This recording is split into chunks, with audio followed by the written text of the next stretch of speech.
All right, my friends, super exciting. I'm driving a 1991 Honda or Acura NSX today, and this is one of those like meet your heroes kind of days because I think for a lot of us growing up in the 90s, this was one of the coolest Japanese sports cars, and big shout out to Zygrene for letting me review his car. Now let me tell you a little bit more about it. So it has a 3-liter V6 pushing out 270 horsepower and 210 pound-feet of torque. The car weighs 3,000 pounds and has a 5-speed manual. Now keep in mind, this is the US domestic market gearing. So second gear goes to around 81 miles per hour rather than in the Japanese market. I think the JDM was around 73-ish. So a little bit longer gearing, and we'll talk more about that shortly. Now, as for this specific vehicle, we're at 119,000 miles, and that's important to note because the car comes with a limited slip differential, but Fenton, the owner, was explaining to me that after around 100,000 miles, because of just the wear and tear, it more or less becomes an open diff. In terms of modifications, lightly and tastefully modified, we have a Momo steering wheel, of course, we have a Pride V2 RFL edition exhaust, which stands for really fucking loud. The previous owner also removed the radio and put this Defi ZD unit that gives you some additional information like oil pressure and temperature and things like that. We also have Advan RZII wheels, 17 in the front, 18 in the back, with Falken RT615K 200 treadwear tires. That's 215 in the front and 265 in the rear. Now, the moment you guys have been waiting for, let's take this bad boy for a spin. So right off the bat, when you drive an older car, it's a totally different raw experience, right? So this doesn't have power steering, and I fucking love that. I mean, you get that raw feedback, the heavier steering. The only downside, I think, in terms of the driving enjoyment with a manual rack is that it's not as, I guess, tight with the ratios, or much of the right terminology. Essentially, you need to turn the wheel more to turn the car. And after getting out of a 2022 BRZ just now, it's a massive difference. Like I'm turning the wheel 90 degrees just for these very gradual turns, as an example. So first impressions. First of all, really like the car. When I first got in, I am a taller gentleman. I'm 6'1". However, I am mostly in the legs. My torso is not as long as my legs. So I do like that I'm able to push the steering wheel pretty far out and have my my feet rather pretty far in, and my arms are bent. In the BRZ, I'm driving like this because I can't get the wheel close enough to me. I appreciate that. However, the roof, even though I'm mostly legs, not torso, I'm getting pretty close. I would definitely not be able to wear a helmet. I am less than an inch, maybe like 1.5 centimeters away from the roof right now. And therefore I would just not be able to drive this car. I guess I could do some like seat modifications to lower it, but that's the first impression. The other thing being that the shoebox is really, really tight, or the pedal box, and like my left foot feels like it's way too far pushed towards the right, and I'm still able to heel toe and such just fine, but I do have larger feet. I wear size 13 shoes, and it's not, I initially felt a little bit uncomfortable, a little bit cramped. Now that I'm used to it, it's not really a big deal. The other thing, the gearing. Okay, so, oh my god, this is way too long of gearing. So with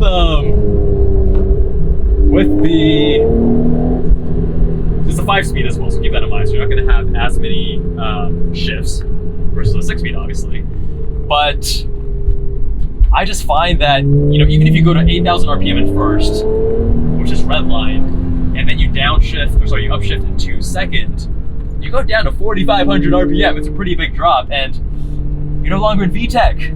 The VTEC can't kick in, yo! So where's the fun in that? The gearing is definitely too long in this car. I do very much enjoy the manual rack. I think steering is, I mean, you got plenty of feedback. It's a little bit sloppy, but Fenton was explaining to me that there's something that's loose that needs to be repaired, so it's a little bit like, especially going over bumps, you feel it more. But I do overall very much enjoy the steering. So the brakes. This car stock came with 15-inch wheels in the front, 16 in the back. So that means the rotors are tiny, and you got 2 piston calipers up front and single piston in the rear. As a result, the brakes are the weak point of this vehicle, as expected. And again, it's not a track day weapon, right? This is a GT car first, but they're not inspiring confidence. I haven't pushed it hard enough to get fade, but even the feel and the bite is not making me feel like this car can stop on a dime.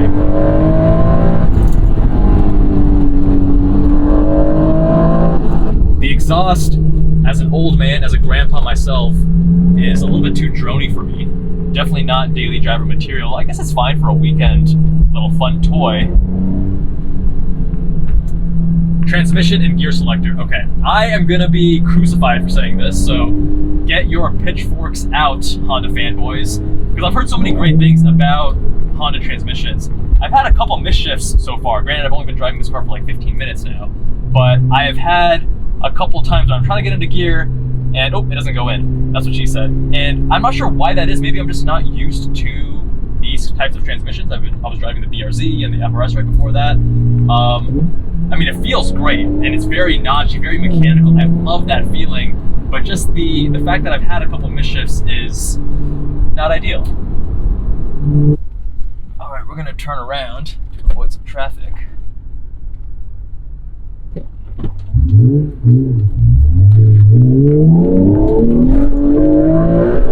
Now, Fenton did also mention to me that the stock flywheel is a little bit too heavy, dual mass, and he got an aftermarket one that is lighter. He feels like the flywheel is still too heavy. It's you got to get a little more throttle when you heel toe, and it's a little bit slower to drop with revs when you're upshifting. But if I'm being honest, that hasn't really stuck out to me as an issue. Granted, Fenton is a much more experienced driver and car reviewer. He's driven many more cars than I have. But I'm having zero issues heel towing or even on the upshifts. It's very smooth, it's very natural. Part of that may also be because the clutch is not as bitey, grabby, and unforgiving as some other sports cars.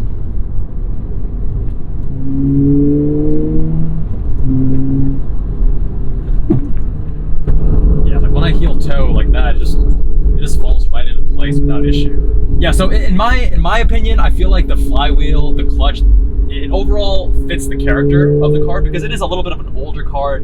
It's up there in the miles. It's not super tight. Like, you know, the newer cars, they're really almost like razor edge, tight, taut, kind of a little bit more precise. And this car, like, you get a lot of feedback from the steering, but there's a little bit of slop. It's not as precise. And the transmission being a little bit slower with you know, the flywheel being slightly heavier, I feel fits the character of the car.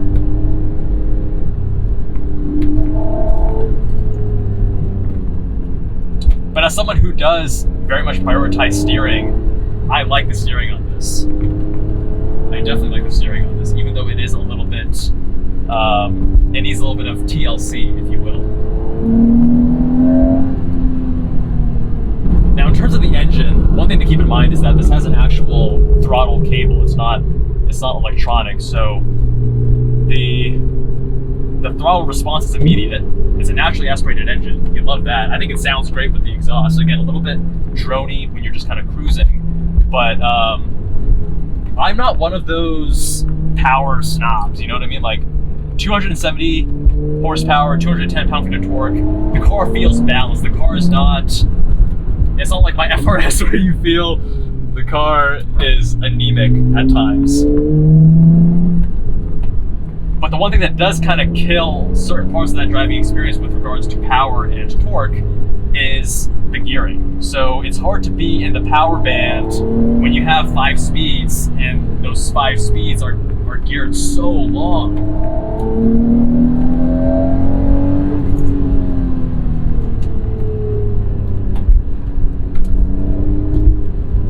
I also think that mid-engine is just such a fun, it's just like a fun chassis dynamic, you know? It's much tighter, closer to center, polar moment of inertia, so rotation happens a little bit easier.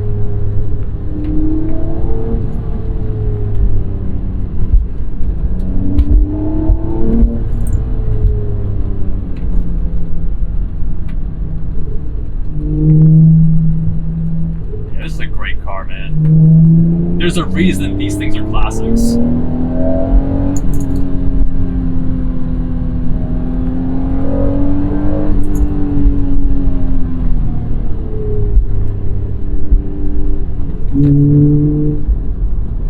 Yeah, see, even going from like 3rd to 4th, maybe I'm retarded. It's definitely a high probability likelihood, but I'm just having issues where I get stuck right before it enters that next gear. Not every time, but occasionally.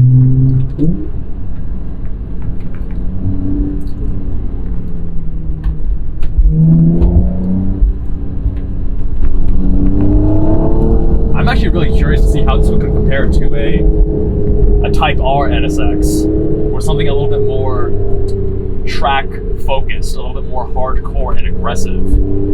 Because while this is a great car and I am very much enjoying this, it is, you can tell it's a little bit softer, it's a little bit more of a comfy cruiser than a purpose-built track weapon.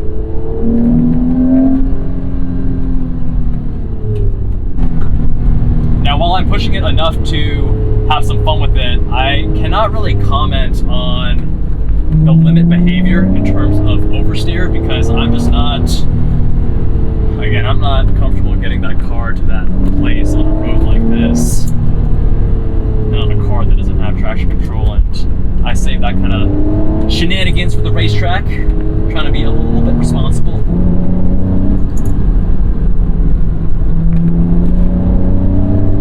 I'm actually curious, what do you guys think? If you had a vehicle like this, I think Fenton was telling me it would be worth roughly $60,000 in today's market, that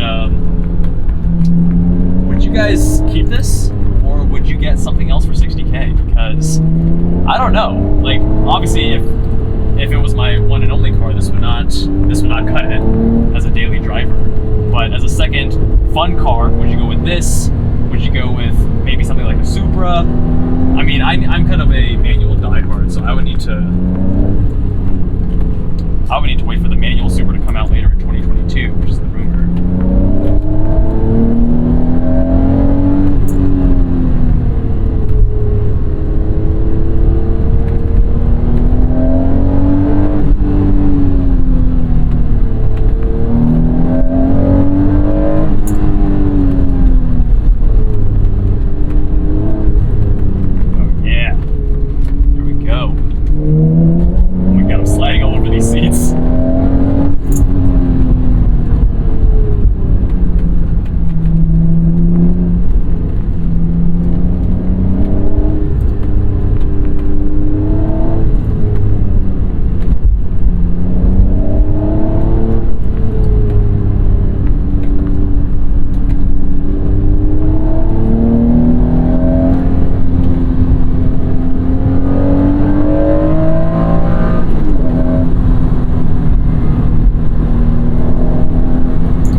Understeer.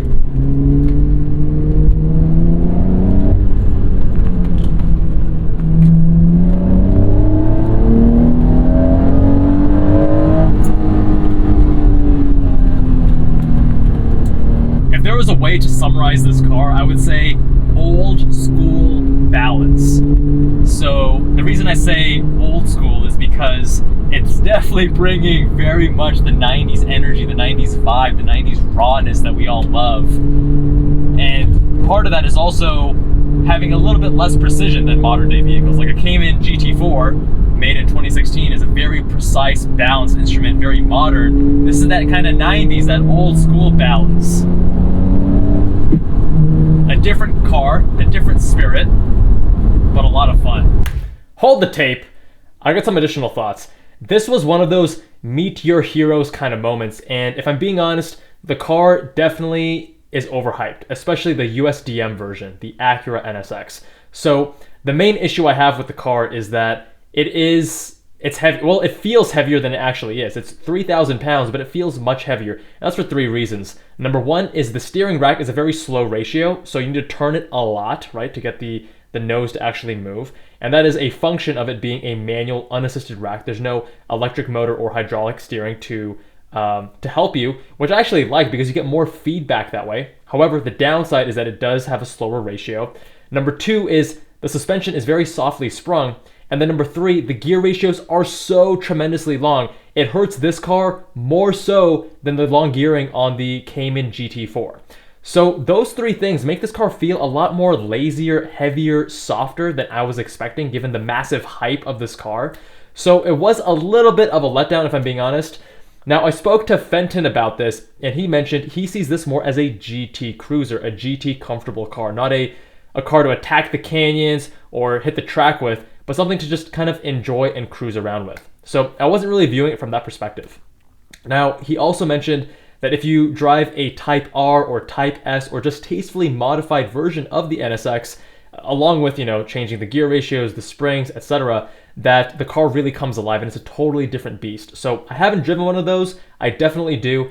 I also spoke with another Acura NSX owner, the one who actually also owns the 981 GT4 that I reviewed a couple weeks back. And he mentioned something similar, which is that he doesn't like driving this car at 10/10ths. Although he does say that the harder you drive it, it does make you work for that, so it's kind of rewarding.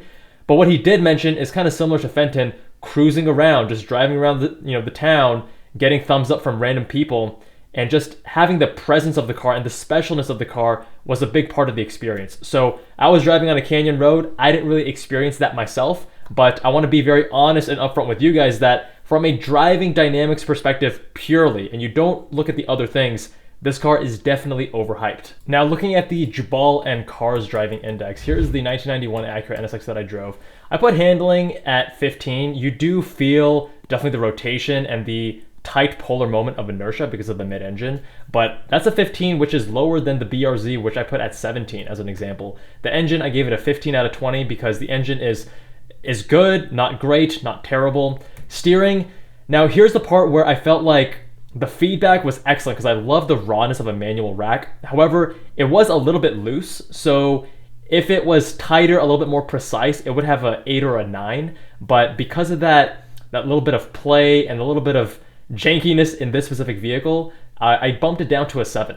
Transmission, I gave it a 6. This is probably something I just need to get used to in terms of Honda transmissions, but I found it a little bit more challenging to really just get the groove of, to get smooth shifts with. And for congruence, I put 3 because I think that the way that I've seen the car, the way that I've seen the spirit and the heritage of the car is beautiful, and the stories and the way that it challenged Ferrari and all that stuff is amazing. I'm not arguing that, but from how it is perceived in, this day and age, I think there is a little bit of a misalignment with regards to what you would expect and what the car actually is. And I think a lot of 90s JDM cars suffer from that overhypeness.